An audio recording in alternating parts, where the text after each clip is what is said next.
గండికోట రహస్యం ఇంకా వీడడం లేదు. ఒక అమ్మాయి చనిపోయి వారం రోజుల పైబడి కావస్తున్నా కూడా ఇంకా ఎందుకు పోలీసులు మౌనంగా ఉంటున్నారు? అసలు పోలీసులు అంతా దొరికింది. ఏకంగా ఒక సామాన్యమైనటువంటి ఎస్ఐ సిఐ స్థాయి అధికారి కాదు, డిఐజీ స్థాయి అధికారి కూడా మాకంతా ఇన్ఫర్మేషన్ దొరికింది, మేము మొత్తం చెప్తాం. మరి కాసేపట్లోనే ఎస్పీ యొక్క మీడియా సమావేశం ఏర్పాటు చేసి మీకు వివరిస్తాడు. ఈ ఘటనలో ఒకరి కాదు ముగ్గురి హస్తం ఉండే అవకాశం ఉంది. లోకేష్ అత్యాచారం చేయలేదు, లోకేష్ ఆ అమ్మాయిపై దాడి చేయలేదు, అసలు అత్యాచారమే జరగలేదు. ఆ తర్వాత ఆ అమ్మాయి ఒంటిపైన గాయాలు లేవు. ఇలా ఒకటి కాదు రెండు కాదు, నేను చెప్తున్న మాటలు మీకు కన్ఫ్యూజన్గా ఉన్నాయి కదా? ఎస్, నాకు పోలీసుల మాటలు చూస్తే నిజంగా కన్ఫ్యూజన్గానే ఉన్నాయి. ఒక చిన్న కేసుగానే, అంటే ఇక్కడ అమ్మాయి మరణించిందని చిన్న కేసుగానే చూడడం లేదు, కానీ చాలా ఈజీగా చేసేటువంటి ఒక కేసుని ఎందుకు పోలీసులు కాంప్లికేట్ చేస్తున్నారు? ఇప్పుడు నేను పదే నా ఫింగర్స్ అన్ని కూడా పోలీసులు చూపించడానికి గల కారణం ఒకటి ఏంటి అంటే 8 రోజులు అవుతోంది. చాలా కాంప్లికేటెడ్ కేసునే చాలా ఈజీగా చేరించేటువంటి వ్యక్తులు ఎందుకు దీన్ని ఇంకా చేరించలేకపోతున్నారు? ఒక సామాన్యమైనటువంటి వ్యక్తులకి, ఒక జర్నలిస్ట్గా నాకు ఇప్పటికే మీకు ఆర్టీవీ చెప్పింది 15 ప్రశ్నలు సంధించింది. ఇప్పుడు తాజాగా ఒక సామాన్యమైనటువంటి ప్రజలకు కానివ్వండి, ఒక జర్నలిస్ట్గా నాకే ఇన్ని పదుల సంఖ్యలో క్వశ్చన్స్ ఉంటూ ఉన్నాయంటే మరి పోలీసుల సంగతి ఏంటి? ఎందుకు ఇంత ఆలస్యం చేస్తూ ఉన్నారు? ఒకసారి క్వశ్చన్స్ చూద్దామా? ఏంటి, ఏం జరిగింది, ఎవరి హస్తం ఉంది, ఎందుకు ఇలా ప్రవర్తిస్తూ ఉన్నారు, అసలు పోలీసులు ఎందుకు దీన్ని తేల్చుకోలేకపోతున్నారు? ఎస్, ఒకసారి నేను చెప్తాను. యువతిని చంపింది కుటుంబ సభ్యులేనా? ఇది మొదటి క్వశ్చన్.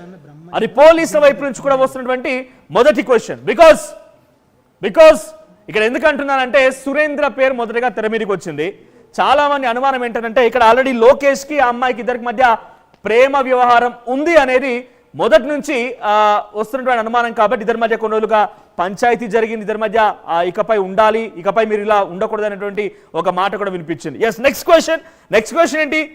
సో నెక్స్ట్ క్వశ్చన్ ఏంటి అంటే కనుక లోకేష్ ని కూడా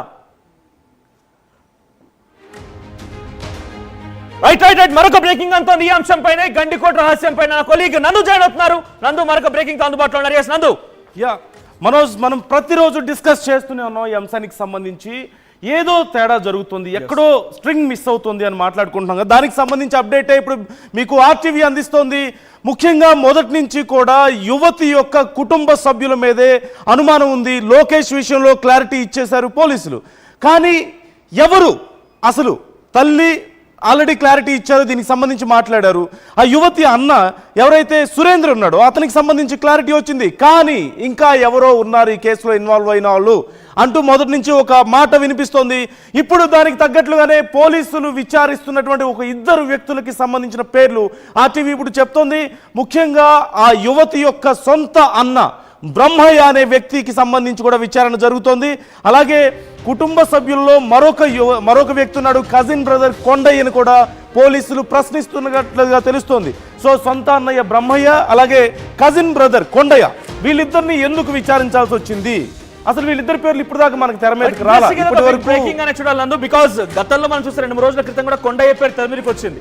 కొండయ్య సిగ్నల్ ట్రేసింగ్ చేయడం వల్ల అక్కడ కనిపించాడు, ఆ చుట్టుపక్కల పరిసర ప్రాంతాన్ని కూడా కలే తిరిగినట్టుగా ఉందని చెప్పి కొండయ్య పేరుతో పాటుగా సొంత సోదరుడు బ్రహ్మయ్యను కూడా ప్రస్తుతానికి పోలీసులు విచారిస్తున్నట్టు తెలుస్తోంది. మీరు గమనించండి, ముందుగా లోకేష్ పేరు మనం వచ్చింది, ఆ తర్వాత సురేంద్ర, ఆ తర్వాత కొండయ్య పేరు తెర మీదకి వచ్చింది, కానీ అరెస్ట్ చేయలేదు, విచారించలేదు. ఇప్పుడు తాజాగా కొండయ్యతో పాటుగా మరో వ్యక్తి సొంత అన్న బ్రహ్మయ్యని కూడా విచారిస్తున్నట్టు తెలుస్తోంది. సో ఇలా అనేక రకాలుగా ఉన్నాయి. సో ప్రస్తుతం నందు ఇద్దరం కంటిన్యూ చేస్తాం. బిఫోర్ దట్ ఒకసారి క్వశ్చన్స్ చూద్దాం. సో మనకు ఉన్నటువంటి అనుమానాలు ఏంటి, ఆ తర్వాత కొండయ్య బ్రహ్మయ్యని ఎలా విచారిస్తున్నారో మీకు చెప్పే ప్రయత్నం చేస్తాను. సో ప్రస్తుతానికి ఒకసారి క్వశ్చన్స్ చూస్తే ఇక్కడ చూడండి, యువతిని చంపింది కుటుంబ సభ్యులేనా అనేటువంటి ఒక అనుమానం కలుగుతోంది, ఇది ఇనిషియల్ గా. ఆ తర్వాత నెక్స్ట్ క్వశ్చన్, లోకేష్ ని కూడా చంపాలని అనుకున్నారా? ఎస్, లోకేష్ ని కూడా చంపాలనుకున్నారు. బికాస్ ఇద్దరు కలిసే గండిపేటకు సంబంధించి కలిసి వెళ్లారు. సో ఇద్దరు కలిసి వెళ్ళింది జూలై 14 ఉదయం 8:30 సమయంలో. సో లోకేష్ ని కూడా చంపాలని అనుకున్నారా? నిజంగా ఆ అమ్మాయిని చంపిన వారు లోకేష్ కూడా చంపాలనుకున్నారా? ఎస్, నెక్స్ట్ క్వశ్చన్ ఏంటి? నెక్స్ట్ క్వశ్చన్ చూస్తే 3 నెలల ముందు నుంచే రెక్కీ నిర్వహించారా? 3 నెలల ముందు నుంచే. ఇక్కడ ఎందుకు 3 నెలల ప్రస్తావన వస్తుందనంటే ఆ సదరు అమ్మాయికి ఒక ఫోన్ ఉంటే ఆ ఫోన్ని కూడా పేరెంట్స్ తీసేసుకున్నారట. నువ్వు ఇకపై లోకేష్తో మాట్లాడడానికి వీలు లేదు, లోకేష్ని కలవడానికి వీలేదు, లోకేష్ ప్రస్తావనే రాకూడదని వారించి ఆ తర్వాత తన ఫోన్ని కూడా తీసుకున్నారట. ఆ తర్వాత అమ్మాయి ఇన్స్టాగ్రాముల్లో చాట్ చేస్తూ ఉండేది లోకేష్తో. అయితే ఆ ఫోన్ కూడా తన ఆ అమ్మాయి వల్ల అమ్మ ఫోన్ ఉపయోగించి లోకేష్తో చాట్ చేస్తూ ఉండేది అటు ఇన్స్టాగ్రామ్లో. Next question, here comes next question. చెప్పిన మాట వినకుండా లోకేష్తో తిరుగుతుందనే చంపేశారా? సో లోకేష్తో తిరుగుతుందనే, చెప్పిన మాట వినకుండా ఈ రకంగా ప్రవర్తిస్తోందనే విషయంలోనే ఈ రకంగా దారుణానికి ఒడిగట్టారా? ఇదొక క్వశ్చన్ కూడా రేజ్ అవుతోంది. ఎస్, ఇంకో క్వశ్చన్ ఫిఫ్త్ క్వశ్చన్ చూస్తే, అన్నే చంపి ఉంటే చెల్లిని ఎందుకు వివస్త్రంగా చేస్తాడు? నిజంగా ఒకవేళ అన్నే చంపి ఉంటే, అరే సురేంద్ర కానివ్వండి, ఇప్పుడు ఇందాక నా కొలీగ్ నందు చెప్తున్నట్టుగా సొంత అన్న బ్రహ్మయ్య పేరు తెర మీదకి వచ్చిన, కజిన్ కొండయ్య పేరుకు వచ్చినా కూడా ఆ కుటుంబానికి సంబంధించిన వాళ్ళే. నిజంగానే లోకేష్తో తిరగడం తమకి ఇబ్బందిగా ఉంది, తమ పరువు పోతుందని భావిస్తే కనుక డైరెక్ట్గా వాళ్ళు కొంత ఇబ్బందులకు గురి చేసి నిజంగా ఆ పగ ప్రతీకారాలు ఆవేశంలో తనని హతమారిస్తే హతమార్చారు, ఒక డౌట్.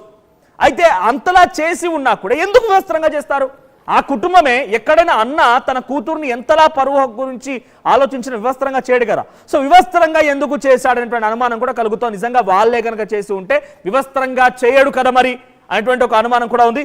నెక్స్ట్ క్వశ్చన్ ఏంటంటే, సుపారీ గ్యాంగ్తో యువతిని చంపేశారా? సుపారీ గ్యాంగ్ ఇంకేదైనా ఉందా? గండికోట రహస్యానికి సంబంధించి గండికోట ఆ పరిసర ప్రాంతాల మొత్తం కూడా ఆకతాయిలు, మద్యం సేవించేవారు, మాదక ద్రవ్యానికి అలవాటైన వారు, చిల్లరి మూకలు అక్కడ ఉన్నాయని చెప్తున్నారు. కాబట్టి వారిలో ఎవరికైనా ఈ రకంగా అక్కడికి వచ్చారని ఇన్ఫర్మేషన్ తెలుసుకొని వారితో ఈ పని చేయించారా? లేకుంటే చివరిగా 8 రోజులు గడుస్తూ ఉన్న, నెక్స్ట్ క్వశ్చన్, 8 రోజులు గడుస్తున్నా నిందితులు ఎవరో ఎందుకు తేల్చట్లేదు? ఇక్కడ అన్ని ఫింగర్స్ అన్ని కూడా డైరెక్ట్గా పోలీసులకే. అక్కడ ఎస్పీ అశోక్ కుమార్ కానివ్వండి, డిఐజీ స్థాయినటువంటి ప్రవీణ్ కానివ్వండి, వాళ్ళ వైపే వేలు చూపించాల్సిన పరిస్థితి వస్తుంది. బికాస్ ఒక కేసుని 8 రోజులుగా ఛేదించలేకపోతున్నారంటే ఎటువంటి అనుమానాలు ఉంటాయి? అసలు ఆ రోజున జూలై 15 వాళ్ళు వచ్చిన తర్వాత, ఆ తర్వాత నుంచి వాళ్ళంతా కూడా డిఐజీ కూడా చెప్పారు, ఎస్ మేము ఇక్కడ సంఘటనా స్థలానికి వచ్చాను. సంఘటనా స్థలానికి వచ్చిన తర్వాత డైరెక్ట్గా అసలు ఎందుకు మాకు ఛేదించాము, త్వరలోనే ప్రవేశపెడతానన్నాము, ప్రెస్ మీట్ పెడతానన్నాము, ఎందుకు పెట్టలేకపోయాము? ఇలా అనేక అనుమానాలు ఉన్నాయి. నా కొలీగ్ నందు మళ్ళీ మనతో జాయిన్ అవుతున్నారు. నందు, ఎస్ వెల్కమ్. సో నందు జాయిన్ అయ్యారు. సో అసలు ఏం జరిగి ఉంటుంది, ఎలా జరిగింది అనేది కూడా మనం మాట్లాడదాం. నందు మనోజ్, ఇక్కడ 2 విషయాలు మనం రెగ్యులర్ గా డిస్కస్ చేస్తున్న వాటిలో, ఒకటి పోలీసుల దగ్గర క్లియర్ గా సమాచారం ఉంది అని చెప్పి 2వ రోజే వాళ్ళు కన్ఫర్మ్ చేశారు. కానీ దానికి సంబంధించి ఎందుకు క్లారిటీ ఇవ్వడం లేదు అనేది ఒక ప్రశ్న. ఒకవేళ అయిన వాళ్ళే ఆ అమ్మాయిని ఇలా చేసినట్లయితే, ఇంత దారుణంగా ఒకవేళ ఆ యువతిని కనుక హత్య చేసినట్లయితే మరి ఎందుకని వ్యవస్థ ఉంది? ఇదొక కీలకమైన అంశం. మూడోది, ఎందుకని లోకేష్కి సంబంధించినటువంటి ఫోటేజ్ మాత్రమే వస్తుంది, సురేంద్రకి సంబంధించి ఎందుకు రావడం లేదు? ఇదొకటి. బ్రహ్మయ్య అన్న పేరు ఇప్పుడు దాకా ఎందుకు బయటకు రాలేదు? ఇది కొన్ని ప్రశ్నలు, ఒక 4-5 ప్రశ్నలు ఇక్కడ బయటకు వస్తున్నాయి. ఇన్ఫాక్ట్ అందులో కూడా అక్కడ తన సిగ్నల్ ట్రేసింగ్ ఆ ప్రెమిసెస్ లో ఉన్నాయనుకున్నప్పుడు మరి లోకేష్ ఫుటేజ్ వచ్చింది, సురేంద్ర ఫుటేజ్ రాలేదు, ఒక కొండయ్య కూడా ఆ ప్రెమిసెస్ లో ఉండి ఉంటే ఆయన ఫుటేజ్ కూడా రావాల్సింది. సో 3 రోజుల క్రితం పేరు వచ్చింది, ఈ రోజు విచారిస్తున్నారు. అంటే ఎందుకు ఆలస్యమైంది? మీరు కన్ఫర్మ్ చేయలేకపోతున్నారా? కన్ఫర్మేషన్ రాలేదు కాబట్టి విచారించలేదా? ఇలా కూడా అనుమానాలు ఉన్నాయి. సో నిజంగానే ఆ ఆలయానికి సంబంధించి అంత ఎత్తైనటువంటి ప్రదేశం, సుమారు 20-25 ఫీట్స్ లో ఆ అమ్మాయి మృతదేహం లభించింది కాబట్టి, సో నిజంగా చేసిన వాళ్ళైతే కనుక తన కూతురునే లేకపోతే తన కుటుంబీకులు చేసి ఉంటే నిజంగా అమ్మాయిని వివస్త్రంగా చేయడం, ఆ తర్వాత తీసుకొచ్చి పడేయడం, సో అక్కడ ఎక్కడ కూడా ఒక్క సీసీటీవీ కెమెరా కూడా రికార్డ్ అవ్వలేదు. సో ప్రజెంట్ దీనిపై ఎలా ఒకసారి మనకున్నటువంటి ప్రశ్నలు కొంచెం ఎలాబొరేట్ చేసే ప్రయత్నం, డీకోడ్ చేసే ప్రయత్నం చేద్దాం. మొదటిగా మనం అనుకుంది, పోలీసుల దగ్గర సమాచారం ఉంది, క్లారిటీ వచ్చిందని చెప్పి ఎందుకని 8 రోజులు ఎందుకు ఆగాల్సి వస్తుంది అన్నప్పుడు, ఖచ్చితంగా పోలీసుల దగ్గర ఉన్నటువంటి క్లారిటీ అంటే ఏదైతే సమాచారం ఉందో అది కాదు, ఇంకా ఎక్స్టర్నల్ గా